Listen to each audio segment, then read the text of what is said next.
What up, everybody? Hey. So today's topic is getting to know your partner. Right. For me, I feel like listening is an important thing with, getting to know your partner. Listening without interrupting them.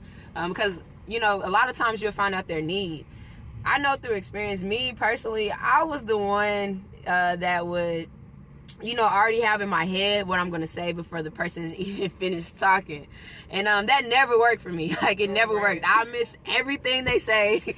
And it's just like, did you hear anything I said? No, because I already had in my head what I was going to tell you. So, I mean, but, over the years, like, I learned from that. And just listen to your partner, because you will find out what's going on with them, and you'll find out their need if you just listen.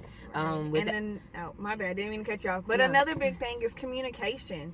Like, just voicing how you feel or what's going on, because if they don't know what's going on with you, how can you expect them to correct anything if they've done something wrong? Right.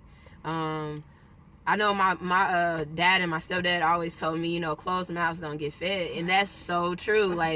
Closed mouths don't get fed. You can't expect somebody, like Chelsea said, you can't expect somebody to know what's going on with you if you don't say anything. Mm-hmm. Even though, sometimes we feel as though, okay, we've dated for some years, or we've been together for some years, and the person should know me. But at the same time, you guys are completely two different individuals.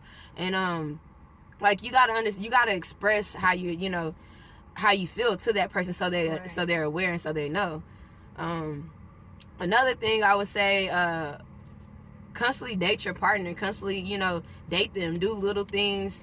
I know she's done things for me. Like, I come home and I have a note on the counter or something, and it just made me feel like,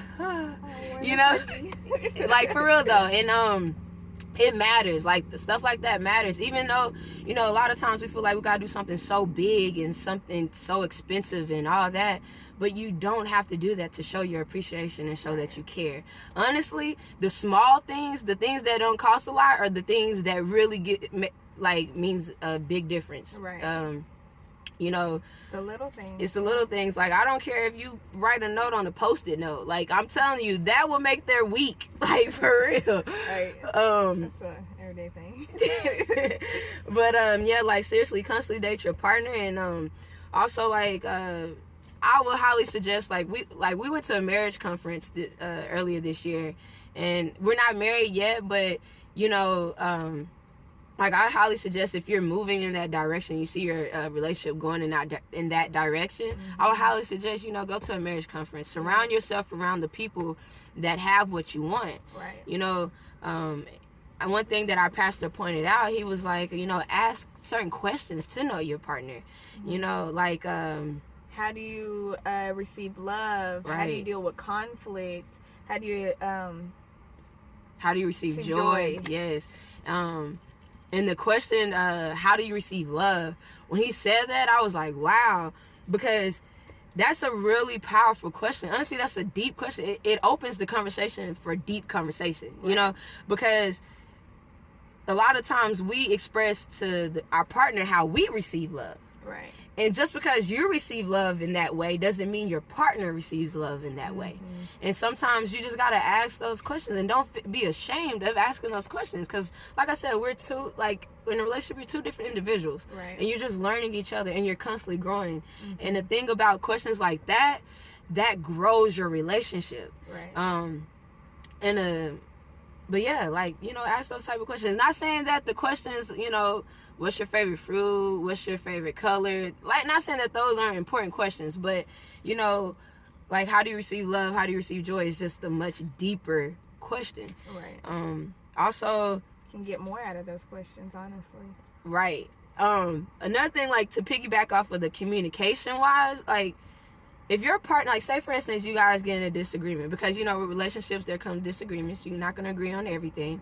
Right. Say you get in a disagreement, and say you're with someone that may have to go outside, I'm that person. If we get into disagreements, sometimes I have to go outside just to calm down, just to get a breath of fresh air, talk to God, because Lord, allow me to understand her.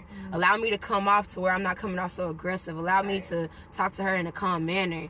You know, just guide my conversation, whatever. Just go out there and talk to him. If you're with someone like that, allow them to do that, because give them time to, like she said, take a deep breath, talk to God, regain, like, what's it called? Regroup. That's it. Regroup and get yourself together. That way you don't go in the conversation hostile. Like, you know.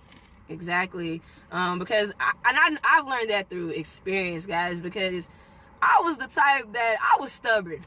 You know, I want to talk about it now. We're not leaving the room until we talk about this. We're going to get this situation under the control, like, right now. And, you know, because that's just how it was, but that never worked either. So, like, but it's a learning experience. It really is, because if you don't allow that person to just go through whatever they need to go through to calm down, the disagreement might turn into something much worse than what it would have been if you would have let them, you know, go outside and do whatever they have to do.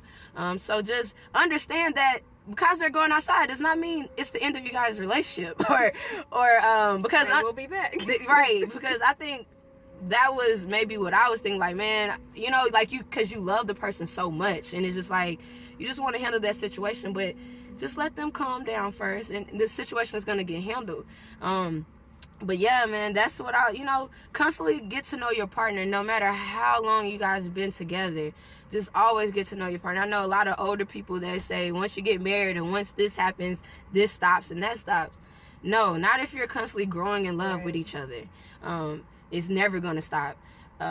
So yes, guys, that's all I have, babe. You got anything else? No, that's it. Just get to know your partner. Right. Continue to get to know them. Right. But guys, this is our second video, and we thank you guys for all the love that you've shown. We love each and every one of you. Like, if you have any comments, or if you guys have any topics that you want us to discuss, or get our opinion, or how we feel, that's the same thing, our opinion. I was about to say how we feel, but yeah, get our opinion on it. You know, feel free to leave a comment. We thank you guys for listening. We got God bless y'all, and we pray that each and every one of you guys have an awesome week. Bye. Peace. In the blink of an eye, just a whisper of smoke, you could lose everything. The truth is you never know. So I'll kiss you longer, babe. Any chance that I get, I'll make the most of the minutes in love with no regrets. Let's take our time.